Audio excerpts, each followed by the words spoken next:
Olha pro escudo da seleção japonesa e conta as pernas do bicho que está estampado ali. Não são duas não, são três. Esse bicho é um corvo e a perna que sobra nele carrega uma história de mais de 1000 anos, com deusa do sol, imperador perdido no meio das montanhas e um erro de tradução que ninguém nunca nem fez questão de corrigir. E esse corvo está estampado ali no peito da seleção do Japão há quase um século, te encarando toda vez que eles entram em campo. Me chamo Ítalo Cunha e você está no canal do Cabra Geek. Passando para lembrar que o Cabra Geek tem um site oficial com notícias atualizadas do universo geek, otaku, gamer.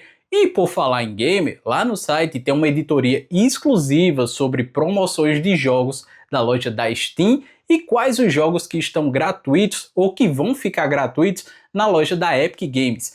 Dá uma conferida lá no site, tá bom? Está aqui embaixo. E além disso, também temos um Instagram e o TikTok. Só buscar por @CabraGeek. Cabra Geek com KI no final, que tu chegará até nós. Dito isso, vamos para o conteúdo do corvo japonês. O nome do bicho é Yatagarasu. Em português, seria algo como o corvo de 8 palmos. Quer dizer, é um corvo gigante. No escudo da Federação Japonesa, ele aparece do jeito que vale a pena reparar. São duas pernas firmes no chão e a terceira segurando uma bola de futebol nas garras. E guarda essa imagem na cabeça, meu irmão, porque ela é a chave de tudo que eu vou falar a partir de agora. A história começa nos livros mais antigos do Japão, escritos lá no século 8. A deusa do sol, que se chama Amaterasu, manda o Yatagarasu, que é o corvo, descer para a Terra com uma missão só, que é guiar o imperador Jimmu, que estava perdido nas montanhas de Kumano, tentando fundar o país. E olha que a situação estava feia, viu? Antes do corvo, o exército do imperador ele tinha caído por causa de um feitiço de um deus inimigo. E Amaterasu precisou mandar uma espada mágica só para colocar todo mundo de pé de novo. Só que depois disso tudo, ela soltou o corvo para mostrar a trilha. O Yatagarasu ele voa na frente e abre o caminho.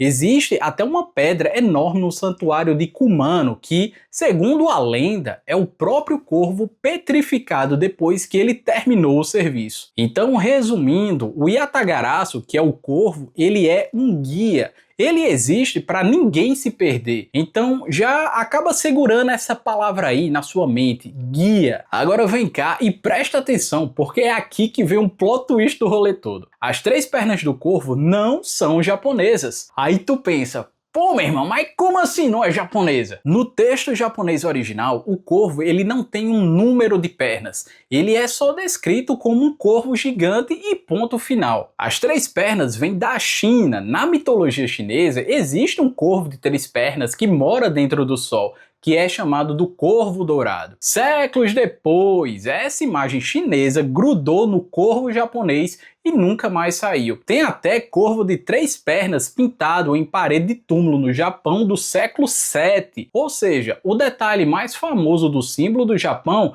é importado. Isso tudo está documentado na história, eu não estou criando aqui da minha cabeça. E tem mais, esse corvo de três pernas nem é exclusividade da China e do Japão. A Coreia tem o mesmo bicho, chamado Sanjoku, que era símbolo de poder de um reino coreano antigo e também vivia dentro do sol. Quer dizer, a perna a mais que o Japão carrega no peito é, na real, um mito que parte do continente asiático dividiu por milhares de anos. E como é que um corvo solar chinês foi parar no peito da seleção japonesa? E eu lhe digo, meu bichinho, mas antes deixa o gostei aí no vídeo, que o tema tá interessante e a história também, né? Vamos concordar. Esquece de deixar o like não, minha cabrinha. Então, sobre o escudo, ele foi desenhado em 1931 e o homem por trás da ideia era um estudioso dos clássicos chineses, apaixonado por essa tradição do pássaro do sol. Quando você descobre isso, a peça acaba se encaixando nessa história toda. Tem um lado até mais pesado nessa data, de acordo com as minhas pesquisas aqui para trazer o tema para vocês,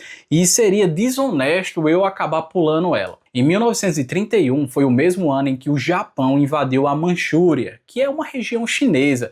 Infelizmente, houve um massacre enorme que os japoneses fizeram com os chineses.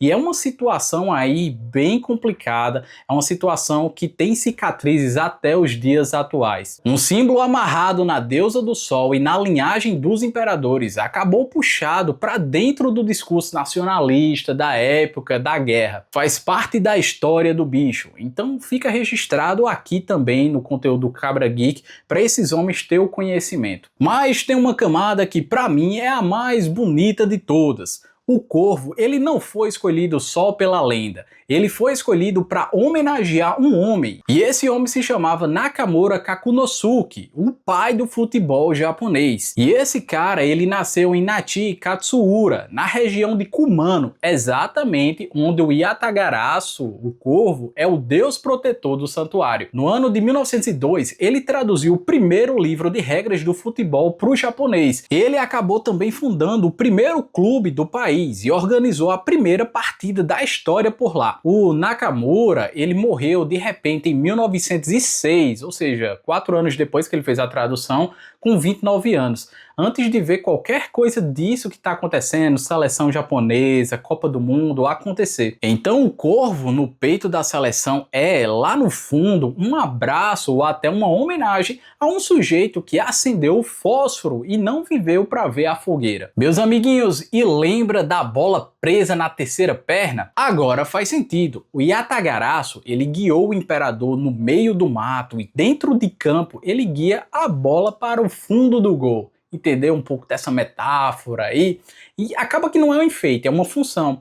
E tem um detalhe que eu acho aí sensacional nessa história, é que quem ganha a Copa do Imperador no Japão, o clube vencedor, ele acaba ganhando direito de usar o Yatagarasu no peito da próxima temporada. Então o corvo, ele virou meio que um troféu ambulante. E para fechar o ciclo de um jeito que parece até um roteiro de cinema, que hoje, lá perto daquele santuário de Kumano, onde a lenda começou do corvo, existe uma estátua do Yatagarasu segurando uma bola de futebol na garra, igualzinha ao escudo da seleção do Japão. O bicho, ele se tornou um mito e voltou para o lugar de origem, agora com bola e tudo. Ah, e só para fechar a ficha da ave, o corvo do escudo, ele é um corvo de bico grosso, aquele corvão urbano que toma conta de Tóquio, aparece muito nos animes, mangás, é um bico até que rivaliza com uma águia. Então não é nada de passarinho fofo não. A minha aposta, e aqui eu defendo com unhas e dentes a minha tese, o símbolo mais sagrado do futebol japonês deve a forma mais famosa dele a um mito chinês colado no esporte que os ingleses inventaram. Então tem gente que olha para isso e enxerga como uma certa contradição. Já eu olho e enxergo o futebol inteiro resumido num escudo. E futebol é exatamente isso, se você parar para perceber. Uma coisa que todo país importa de fora, ele engole do seu jeito e transforma em religião própria. O Yatagarasu é o futebol em forma de bicho, se você parar para pensar.